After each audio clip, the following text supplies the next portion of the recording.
The Streets minggu ini mengembara ke sebelah tengah Sepanyol, bandar penuh gaya, ibu kota Madrid. Dengan fungsinya sebagai hub ekonomi, sosial dan politik, ia merupakan pusat perdagangan kelima terpenting di rantau Eropah. Assalamualaikum, saya Cik Razali dan anda sedang menonton The Streets. Untuk episod kali ini, kami telah pun sampai di ibu negara Sepanyol, Madrid. Dengan populasi hampir 4 juta penduduk, Madrid merupakan bandar ketiga terbesar di Eropah selepas London dan Berlin. Pada peminat bola sepak, ada kejutan untuk korang semua. Jom kita mengembara kota Madrid dalam rancangan The Streets.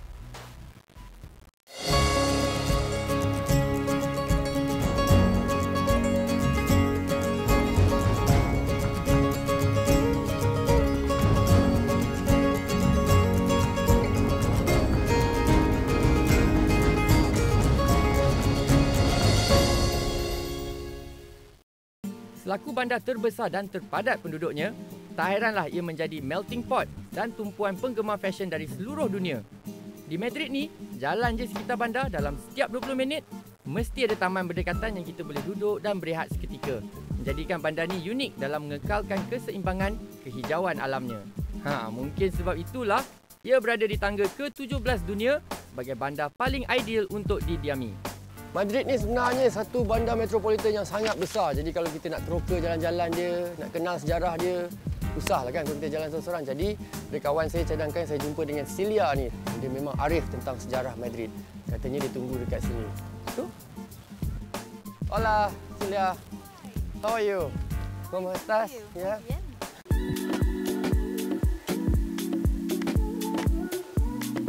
So this is like a meeting point normally for people here, for Madridians as well? Yes, it can be a meeting point as in other places, but yes, this is in general one of the places where we meet clients, tourists. And I think there's plenty to see as well. Maybe we can get going? Oh yes, sure. Let's start the tour.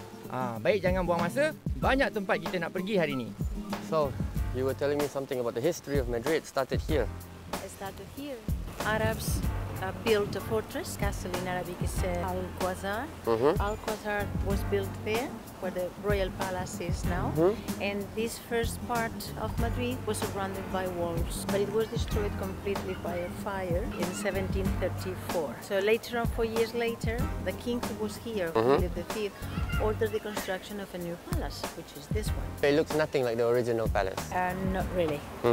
Industri pelancongan menyumbang lebih 11% kepada ekonomi negara. Bahasa rasmi di sini, bahasa Sepanyol.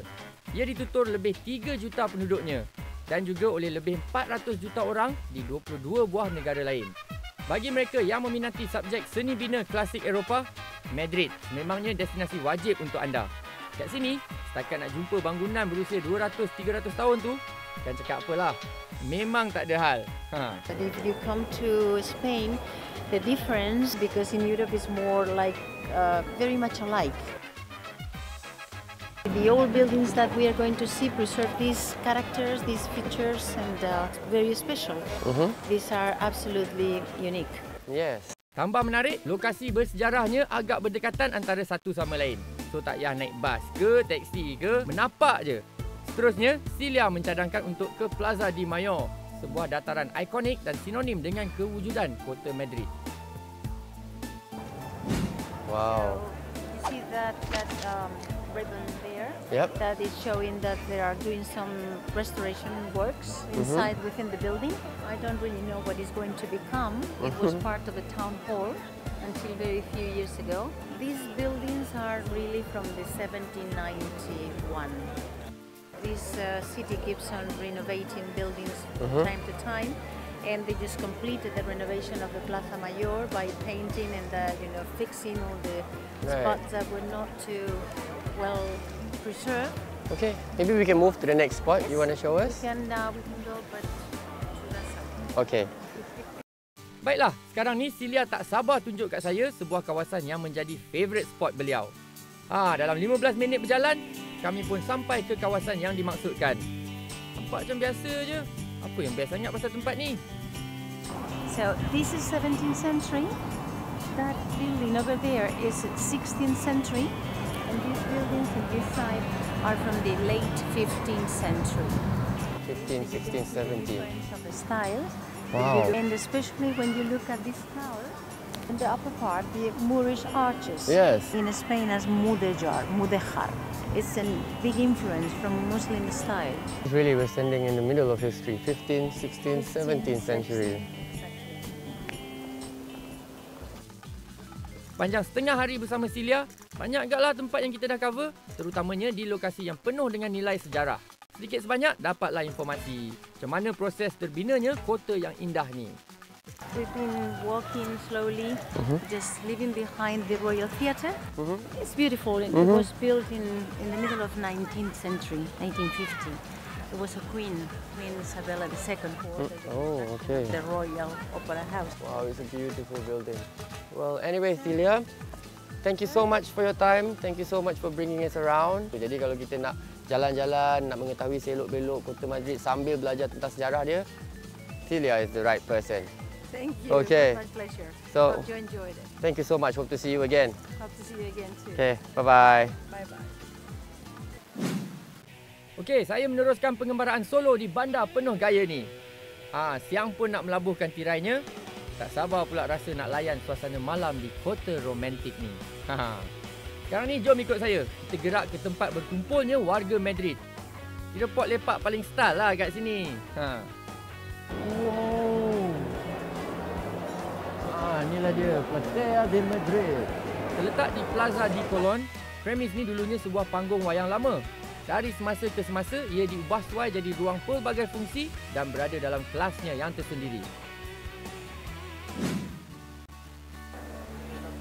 Inilah dia, nama dia Platea de Madrid. Dekat sini antara tempat makan yang eksklusif, tapi bukan je tempat makan, tapi dia ada juga persembahan muzik kejap lagi kan. Dia lebih kurang macam jazz club sikit.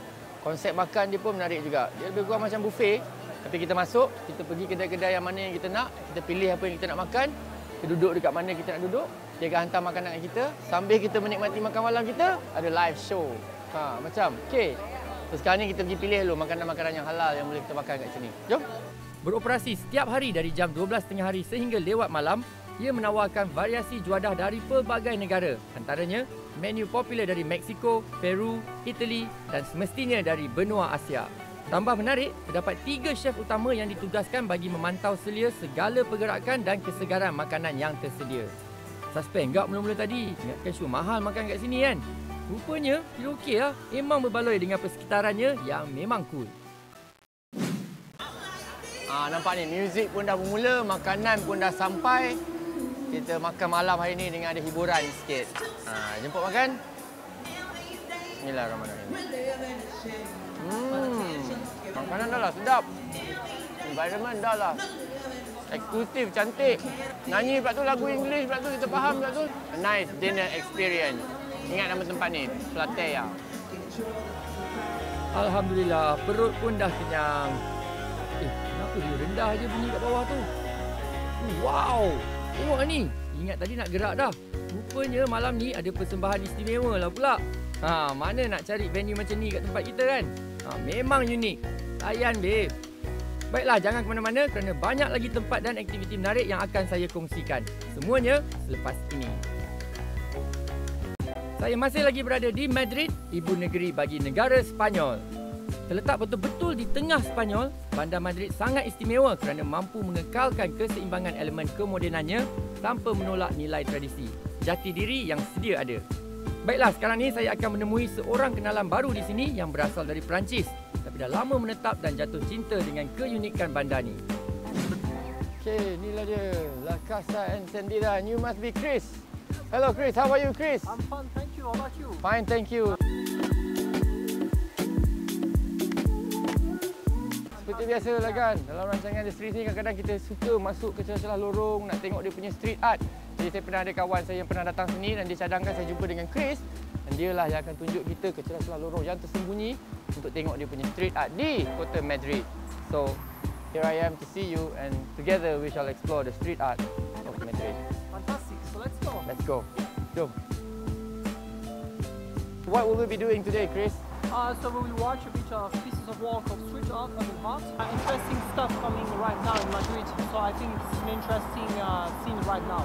So it's like a new culture starting here, starting to grow. Absolutely. It's a bit more hidden, so you need a special guide. Yes, that's why. That's what I've been telling Malaysian, you know. Pandai juga dia ni promote diri dia. So what is this building where all the street arts are on? Well, this is called La Tabacalera, and it used to be a tobacco factory. I see. This is the place where they commissioned legally many artists 2 years ago. Each artist has a different style, and it has been here for some time. They plan to do a new open competition this spring. Alright, wow. And we hope that it will happen. Ujar Chris, semenjak 2014, kerajaan dah mula bagi kelulusan buat aktivis untuk bikin hasil seni di sekitar kawasan ni.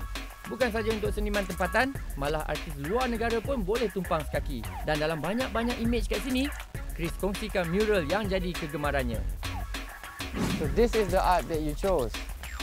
I think it's quite original. I like this piece of work. It's called La Banda del Rotu. I like the style. It's quite eclectic, I would say. How do you know, Chris, like, you know, the history of each of the arts and, you know, you go deep into the artwork? First, I have a background in art studies, and I've been always fascinated by this. And also, when I started to come here, I was so impressed by this, so I started to do some investigation through the internet. Right. But also, I know a few artists. Wow, you're a very interesting man, Chris. So we continue? Yeah. Sebenarnya besar ke area ni? Adalah hampir 200 meter. Nasib baik saya tak bawa peralatan melukis. Kalau tak, tak apa pula yang jadi. Okey, sekarang ni kita akan ke sebuah ruang istimewa yang menjadi tumpuan di kejiranan ni. Escalina Plaza. Wow. Oh wow, what is this place, Chris? Well, this is a community center, which is run by the people from neighborhood. They have different activities here. Daripada taman ni terbiar, jadi dijadikan macam tempat perjumpaan. Nampak dia buat kemah-kemah, ada orang boleh buat barbecue. Dan tempat ni selamat, nampak tu, depan tu pun ada pelancong. Oh, dengan cuaca berangin, nyaman dan tenang dibuatnya. Memang santai habislah. The neighbors are coming here, they have different timetable and they do what they want. But the city council tries to keep a new kind of life, especially for local residents. Okay. And now we have also a special character.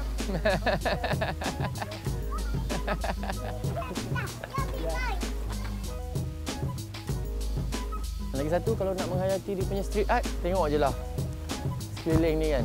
One very important street artist came here from Belgium, Roa, and he painted this animal here, which is one of the biggest in terms of size as well. Yes. The center, yes.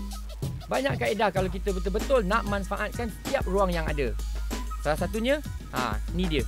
Berbudi dengan tanah. Nampak ni.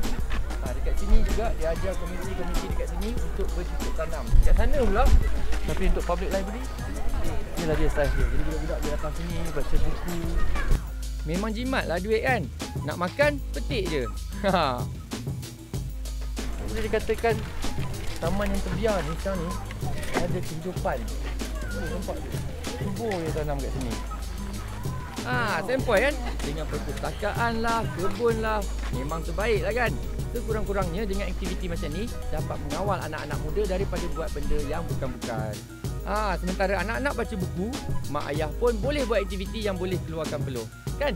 So now you can see two beautiful women from Malaysia. Yeah. Yes, but actually it's because this area is very multicultural. I think 33% of people were born outside. A lot of mixing up. Okey, rasanya dah cukup lah masa kita kat sini.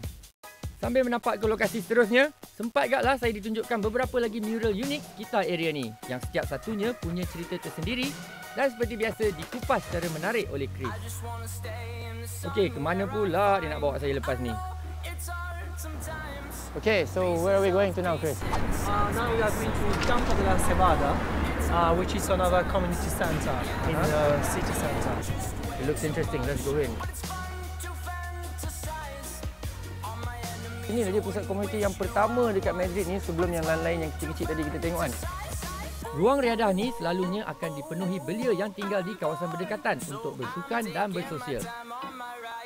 Yeah, this center started in 2008 because Madrid was candidate to organize the Olympics. They wanted to organize but they were not selected.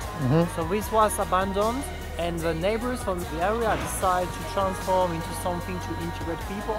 If you observe the center, it was the former swimming pool here. Wow. It got transformed with pass of time. Also there are several departments, like the department was in charge of art. so that everybody could become participative. Right, if not, it will just be a waste of space. Absolutely. Usaha Majlis Perbandaran Tempatan memang patut dipuji lah kan. Dengan adanya kawasan riadah macam ni, pasti dapat bantu remaja buat benda yang positif dan terhindar dari buat perkara yang sia-sia. Okay, Chris, so I guess this is the end of the tour. Thank you for coming. Yes, I think it's been a pleasure. You've introduced me to the other side of Madrid beyond the big city life, you know, somewhat into the soul of Madrid city. It's been a pleasure meeting you. Thank you. Yes. So, kepada anda semua, kalau nak tengok dia punya street art tour, boleh just cari Chris dekat www.urbanarttours.com. Well, thank you very much, Chris. It's been my pleasure. See you. See you. Bye-bye. The Streets akan kembali selepas ini. Sebelum kita berehat, ni adik seorang ni nak belanja kita aksi stunt akrobatik dia. Sempoi, memang lain macam.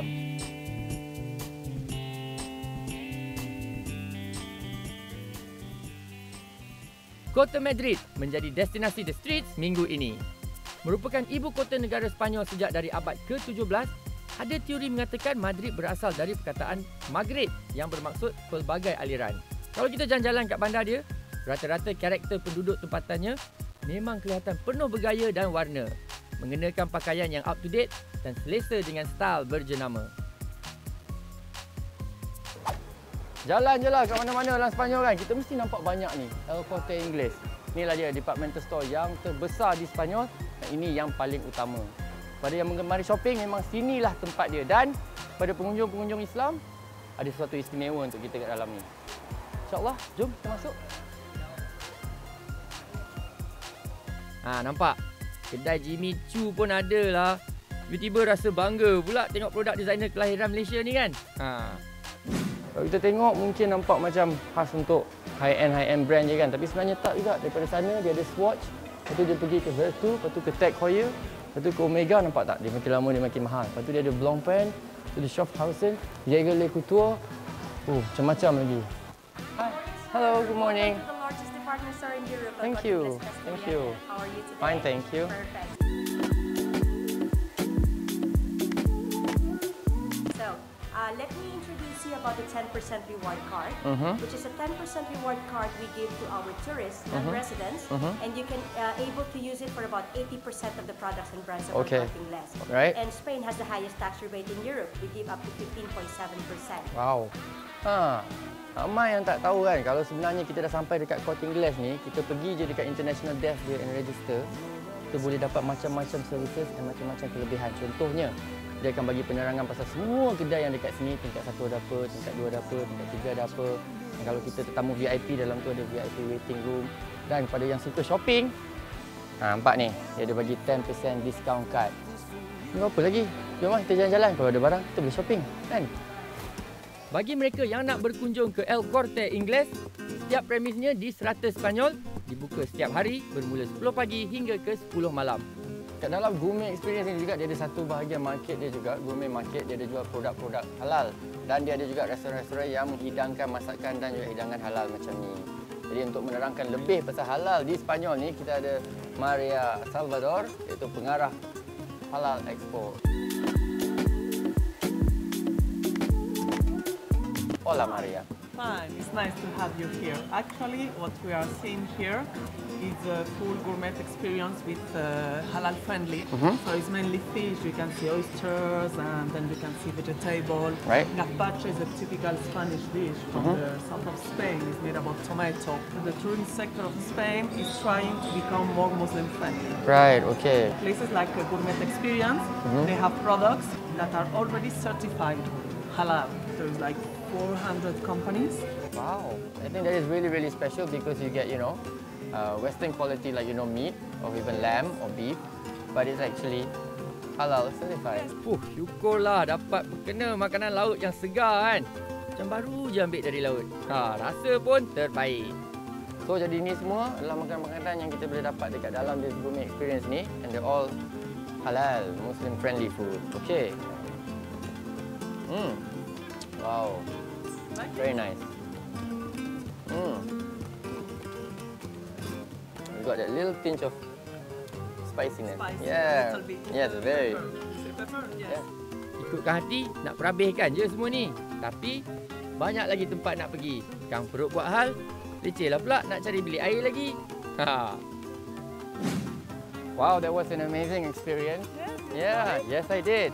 a surprise for you. Oh really? Yes, after the halal, we go to the more typical, which is football. Let's go Wow. to the Santiago Bernabeu. Are we serious? Really? It's Okay. very close to here. So how are we going to go? Taxi, by bus, Metro. metro? Metro is the easiest way. We experience the train now. We go to Real Madrid. Okay, let's go. Oh, punyalah besar stesen kereta api dia. Berlapis-lapis, bertingkat-tingkat. Ha, nampak tak? Betapa teruja je saya nak pergi stadium Real Madrid ni. Memang mimpi jadi kenyataan lah kan? Dari Primavera tu tadi, dengan menaiki metro hanya transit satu stesen je, tak sampai 5 minit, dah pun sampai. Stadium Santiago Bernabeu merupakan stadium rasmi bagi kelab bola sepak Real Madrid. Siapa tak kenal pasukan hebat ni kan? Ia antara kelab bola sepak terunggul di dunia. Bagi mereka yang berminat untuk mengikuti tour di stadium ni, ia beroperasi setiap hari bermula jam 10 pagi hingga ke 7 malam. Tiket boleh didapati di pintu masuk stadium. Kalau dewasa lebih kurang RM150 dan RM60 bagi kanak-kanak. Oh yo, El Origin de la Leyenda, the origin of the legend, tahu tak? Kalau macam dekat BPL dia ada macam English Premier League Cup, Barclays Premier League Cup, kat Spanyol dia ada Copa del Rey dan inilah dia, cup yang pertama yang dianugerahkan oleh raja dia King Alfonso ke-8 kepada Real Madrid kerana dia orang lah yang menjadi champion yang pertama. History of football is right here, my friends. Oh yo, macam-macam jenis piala ada. Bentuk kapal lah, bentuk orang pun ada. Ha, memang rare kat sini. Okey, nampak ni, dekat dalam ni bilik pameran semua dia punya piala-piala yang pernah dibenangi daripada yang tahun yang paling awal sampailah yang paling terkini. Dan ni, of course, my favorite, Zidane. Oh wow. Look at this, my goosebumps is every all hair, my body is standing right now. Kalau nak cerita pasal pencapaian Real Madrid ni, sehari semalam tak habis. Ha. Jadi, malas nak cerita. Ya betul. Kalau tak tahu lah kan, Real Madrid lah satu-satunya kelab dalam dunia ni yang memenangi 10 Europa League ataupun European Cup ataupun sekarang ni dikenali sebagai Champions League Cup. Ha ni ha. 10-10 dia punya piala ada dipamerkan dekat sini. Oh, memang best lah kan dia punya museum Real Madrid ni kan. Dia bukan je interaktif, lepas tu dia ada contoh-contoh macam ni. Sonidas Real Madrid ataupun Sounds of Real Madrid. Tiap-tiap terobong ni ada bunyi macam ni. Chant from the fans. Ha, sorakan dia punya penyokong. Walaupun kita penyokong Real Madrid ke tak ke, tapi sejarah bola sepak memang melibatkan Real Madrid. Jadi sebagai peminat bola sepak, benda semua ni memang satu pengalaman yang terbaik. This is the moment I've been waiting for. Yes. Oh, wow. Stadium yang dibina pada tahun 1945 ini telah dibuka secara rasminya pada tahun 1947. Kemuncak stadium tour ni kita dapat tengok suasana padang dia. Kat sinilah kita selalu tengok dalam TV. We've only seen this in television, you know. Yes. All the Champions League game, all the Real Madrid games, all the El Clasico games. Stadium Keramat ni telah melalui fasa penambahbaikan dan sering menjadi penganjur acara besar bola sepak dunia. Terkini, ia mampu memuatkan lebih 80,000 penonton dalam satu-satu masa.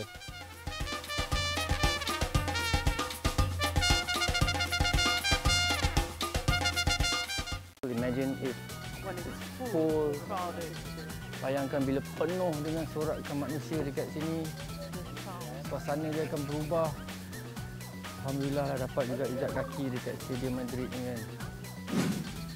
Bagi mereka yang merancang untuk berkunjung ke kota Madrid, apa salahnya untuk mencuba aktiviti dan menjarahi lokasi yang telah kami kongsikan. Ibu kota bagi Sepanyol ni memang santai habis dan destinasi wajib dikunjungi jika berpeluang ke benua Eropah. Alhamdulillah, sampai di sini saja pengembaraan saya di Madrid, Spanyol. Macam menarik kan? Bandar metropolitan moden yang penuh dengan sejarah, kaya dengan seni dan indah dengan budaya. Sehingga kita jumpa lagi di episod yang lain. Tapi sebelum saya mengundur diri, saya ingin mengucapkan terima kasih kepada Spain Tourism Board kerana mengizinkan kami merakamkan kota yang indah ini. Ingat, jangan jadi pelancong, jadilah pengembara. Assalamualaikum and hasta la vista, bebe.